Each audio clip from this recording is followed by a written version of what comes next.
Handicapper Steve here, handicapping the racing from Laurel Park here on Saturday. It is September the 24th, 2016. Gonna look at the stakes races 3 through 10. That's a lot of them to go through. Before I get on to that, remember to please follow me on Twitter at HorseRacingKid5 for more selections. Let's get on to it. Starting off with race number 3 from Laurel. It's the 17th running of the Punchline Stakes per $60,000 for 3-year-olds and upwards. Field of 7 horses traveling 5.5 furlongs on the turf course. The rail will be at 52 feet. 52 feet. And my top selection here, I'm going to go to the 6 horse. Number 6, Moon River. I'm going to go 6-7-1. 6-7-1, number 6, Moon River. 7-2. Last time out, ran an allowance race at Belmont Park on September the 9th. 6 furlongs on the inner turf. An allowance race for $77,000. This horse finished 6th by 3.5 lengths in a field of 8 horses. He just had nothing. I think that was a very tough race. The horses he's facing today are not as tough as he faced up in New York. Start before he came to Saratoga, 5.5 furlongs on August the 17th, an allowance race for $85,000. This horse finished 5th by 4.25 lengths that day. It was a little bit wide in the stretch. Really just didn't have the best of closing kicks. I have to say, even though that race was a little bit better than that start afterwards at Belmont. And then his last start in the Maryland circuit came at Pimlico, June the 25th, in the White Oak Farm Stakes. Horse finished 2nd by a length. Was closing up very well, but just missed the winner. Two-notch road who's running back into this one today. I think this horse should do well. He's 2-1 over this turf course. So to recap my bets for race number 3 from Laurel Park, it's the Punchline Stakes. Gonna go with the 6 horse Moon River. Gonna go 6-7-1. 6-7-1.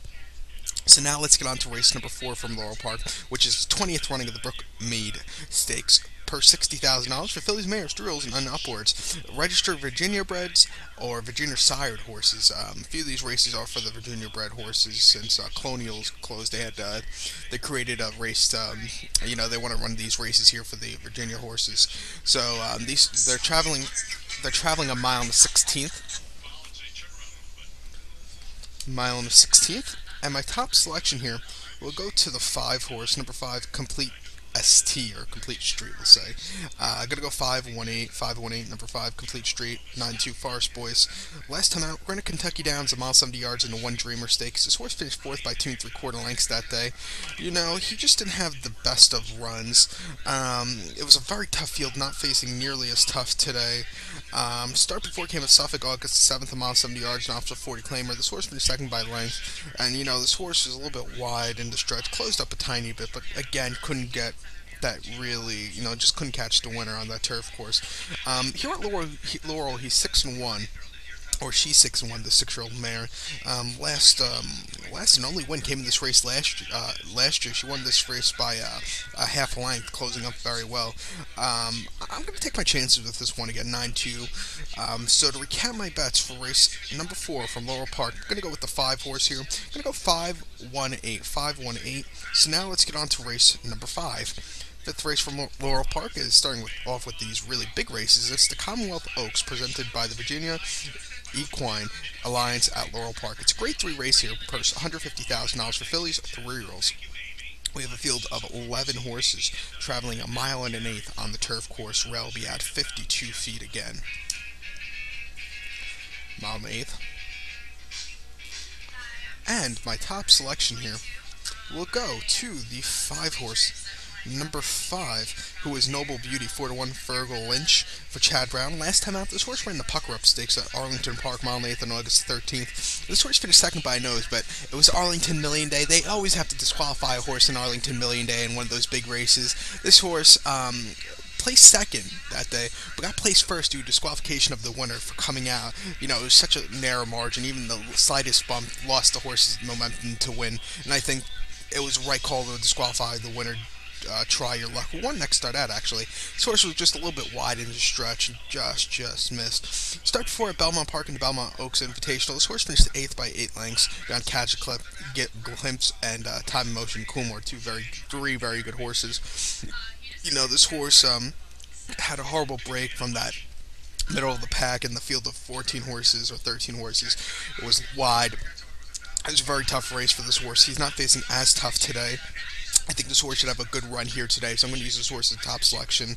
It is also a start of a pick 3. Maybe I'll single in this leg. So to recap my bets for race number 5 from Laurel Park, it's Commonwealth Oaks. Going to go with the 5 horse Noble Beauty. Going to go 5-7-1. So now let's get on to race number 6. The sixth race from Laurel Park here on the Saturday afternoon is the Commonwealth Turf Cup. It's a Grade 2 race here going for a purse of $200,000 for 3-year-olds and upwards. We have a good field of 12 horses traveling a mile here on the turf course. They'll be using, I believe, the inner lane. I might be mistaken, but I think it's going to be the inner lane traveling a mile. A mile. And my top selection, let's go to the outside of the pack here, to the 11 horse.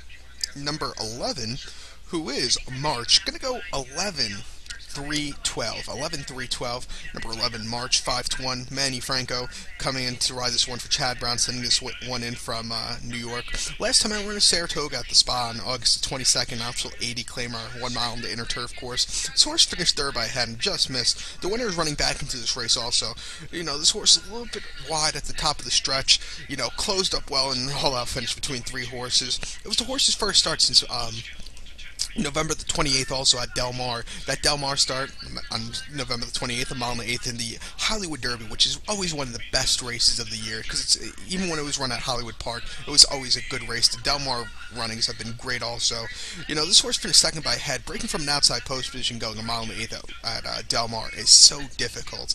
And, you know, what this horse did that day from breaking from that outside post position, he did very well. It was a little bit wide, what you expect from being out, but he overcame that, closed up very well to finish second. I think this horse had an inside post position, had a cleaner trip. I think this horse could have won that day. The winner was Chiropractor, but this horse ran a spot-on race, I think, for a second place finish. Start before it came a mile on October 25th in the English Channel Stakes. This horse finished fourth by 5 3/4 lengths as the favorite. You know, this horse didn't have the best of runs that day. I don't know if this horse didn't like the turf course. It was just a weird run that day. And plus that was the horse's first start on turf, so, you know, you kind of expect maybe a little bit of a different kind of, you know, maybe just wasn't there that day. But, you know, this horse was, before that, was running mainly on dirt. He was running in, like, 7 furlong races on dirt. He won the Woody Stevens. He won the Bayshore. He finished 6th in the King Bishop in 2015. You know, I think this horse should have a good run here. 5-1. I'm going to take my chances here. Bad pose position, but, you know, I think he could overcome that like he did in Hollywood, in Hollywood Derby. So to recap my bets now for race number 6 from Laurel Park, it's Commonwealth Turf Cup. Gonna go with the 11 horse here, who is March. Gonna go 11-3-12. 11-3-12. So now let's get on to race number 7 from Laurel. 7th race is the Commonwealth Derby, presented by the Virginia Equine Alliance at Laurel Park. Grade 2, purse $200,000 for 3-year-olds. Field of 10 horses traveling a mile and an 1/8. And I guess this race kind of replaces the Virginia Derby that they ran basically in July at Laurel, at Colonial Downs. You know, I don't think this is the, you know, it's a decent position on the calendar, because you don't have a lot of 3-year-olds only races anymore this year until basically until the end of the year. You have that the Hollywood Derby, which is kind of the same conditions as this race. But I would really, you know, there's a lack of stakes races in July at Laurel Park. I would move this race back to July, because you could have it's a great prep race for, let's say, the Secretariat, or maybe even create a race in this place next year and move this race. You know, I think there should be a race in July for 3-year-olds also on the turf. They should build up their summer stake schedule. But in this race, you have 10 horses to go in the post. It's a very good 10-horse field here. And I'm going to go to the outside again to the 10-horse Isotherm. I'm going to go 10-2-4. 10-2-4 here in the Commonwealth Derby. Number 10, Isotherm. 7-2. George Weaver trains this one for Fergal Lynch on this one. Getting first-time Lasix. Horses run 7 times without Lasix, basically every start. Now it gets Lasix for the first time. I think that's going to be the key.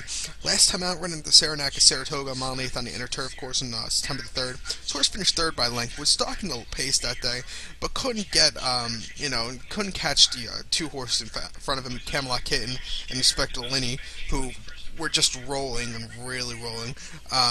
Start before it came Saratoga, mile 16th in the Hall of Fame. Horse finished 5th by 2 1/4 lengths. First start since January the 2nd.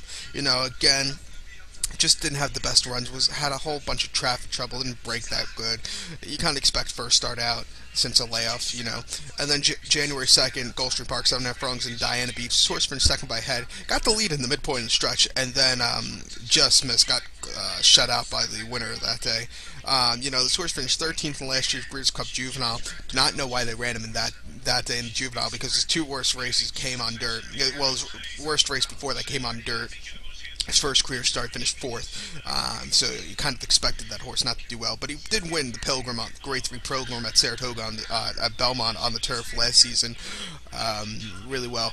I'm going to use this horse as a top selection here. So to recap my bets, race number 7 from Laurel Park is the Commonwealth Derby. Going to go with the 10 horse here. Going to put him into a trifecta, 10-2-4, 10-2-4. So now let's get on to race number 8. The 8th race is the 10th running of the Jamestown Stakes per $60,000 for 3-year-olds. And we have a field of 11 horses, and this is just a wide open race. I'm flawed by this race. This race took me probably, of all the races run this year in North America and Europe and everywhere I look at races, this might have been the most difficult race because I could not find a horse really in this one. And if you're playing a pick 4 or pick 6, I would all and see, because I think the next 2 races you might be getting some very short price horses, and so I would all this race, go single the next 2 races, and just hopefully you get lucky with its price here. But if I had to give you a top selection here, I would go with the 5 horse Brainchild at 7-2. I'm gonna go 5-9-3. 5-9-3, number 5 Brainchild 7-2. Simon Russell on this one. Niall Seville getting first time Lasix, and I think the key with this horse is the distance cutback. He's running a mile last time out. Only career started August 14th at Laurel Park in Main Speedway for almost 50,000. This horse finished 4th by 3 lengths. Set the pace early on and then just weakened towards the end. Cutting back to the 5.5 furlong distance today should be the key with this horse out of Einstein. Einstein, very good turf horse, whose better distance was about 1 1/8 to 1 1/4. But just looking at this horse's first start, I think the distance cutback should be very good. Since then, he's getting Lasix for the first time. He's getting he's been training decently at Fairhill. 6 furlongs on the dirt and 115 flat, the best workout of one that day. So it's only one workout at 6 furlongs that day, and a 5 furlong workout 102 and 2/5 of a second, the best workout at 6. I think this horse should run well here today. So to recap my bets, race number 8 from Laurel Park, it's 10th running of the Jamestown. Gonna go with the 5 horse Brainchild. Gonna go 5-9-3. 5-9-3. So now let's get on to race number 9 from Laurel Park, which is the 18th running of the Oakley Stakes. Purse $60,000 for fillies, mares, 3-year-olds, and upwards. Registered Virginia breds or Virginia sired horses. Field of 11 horses traveling 5.5 furlongs on the turf course. And the rail will be set at 52 feet. And like I said, if you want to play a pick 4 or pick 5, I would, or pick 6, I would all last leg, and I would probably single this leg to the 1 horse Rapid Rhythm. I would go 163, 163, number 1 Rapid Rhythm, 7-5 Trevor McCarthy from Michael Stidham. Last time out, ran at Kentucky Downs, 6.5 furlongs on September the 10th in the Kentucky's Ladies Sprint. This horse finished second by 1 3/4 lengths that day. It just didn't have the best of runs that day. It was a very tough Kentucky Downs Ladies Sprint. What this horse finished second that day was a decent second place finish, but just didn't need a little extra ground, I think, to win. Facing not as tough horse today, I think that's key also. Start before it came at Woodbine, 6 furlongs July 31st in the Royal North Stakes. This horse finished 6 by 3 3/4 lengths behind Lady Shipman. She's explosive, and Mississippi Delta, who were all winners next start out. This horse just had nothing again that day. And then at Arlington, 7 furlongs and Opsal 40 claimers, the horse's first start since that last start at Woodbine was the horse's first start since May the 13th at Arlington. This horse won by 1 3/4 lengths that day at Arlington. It was a very good move. It's run over this turf course 6 times, only won once. That was quite a while ago. But I think this horse should really do well. Faced a lot tougher last time out. Finished second against him. I think this horse should really do well here. So to recap my bets for the 9th race from Laurel Park's the Oakley, I'm going to go with the 1 horse Rapid Rhythm. I'm going to go 163. So now let's get on to race number 10 from Laurel Park, the final race I'll be looking at on today's program. The 10th race from Laurel is the 18th running of the Burt Allen Stakes per $60,000 for 3-year-olds and upwards. We have a field of 9 horses traveling 1 mile and 1/16 on the turf course. 1 mile and 1/16. And my top selection here, we'll go to the 7 horse, and this is a definite single, I think, in the card. Number 7, Rose Briere. Hopefully I said that right. Going to go 7-3-5. 7-3-5. Number 7, Rose Briere. Trevor McCarthy for Jane Sabel. Last time out, Sabelli, actually. Last time out, ran a Mountaineer, mile 70 yards on August the 6th into the West Virginia Speakers Cup. Switched finished second by 3/4 length at a little under 2-1, 3-1. You know, was with the leaders early on, but just couldn't get that really good closing kick. The winner was the next start out winner also. And also the third place finisher. Start before it came in Pimlico in the Edward P. Evans Stakes on June the 25th at a mile 16th. This horse won by length, stalked the lead. When he finally got the lead, it was just ridden out after that. A very nice victory. And then the Red Bank down the Jersey Shore, or up on the Jersey Shore, wherever you're located, basically in Laurel, so you go up to the Jersey Shore. This horse finished third by length at Monmouth in the Red Bank. You know, he just needed a little extra kick, I think, that day to win. You know, he's 3 for 3 over this turf course. He loves it. He won the Henry Clark earlier this year. He won the Burt Allen last year at 80 cents to the dollar. You know, I think this horse should really have a good run here today. So to recap my bets, race number 10 from Laurel Park, gonna go with the 7 horse, a definite single here in the pick 6, I think. Gonna go 7-3-5, 7-3-5. So good luck to all, and follow me on Twitter at the, if you want the picks for the rest of the card races, 1, 2, and 11, follow me on Twitter at Horse Racing Kid 5 for more selections. Good luck, everybody.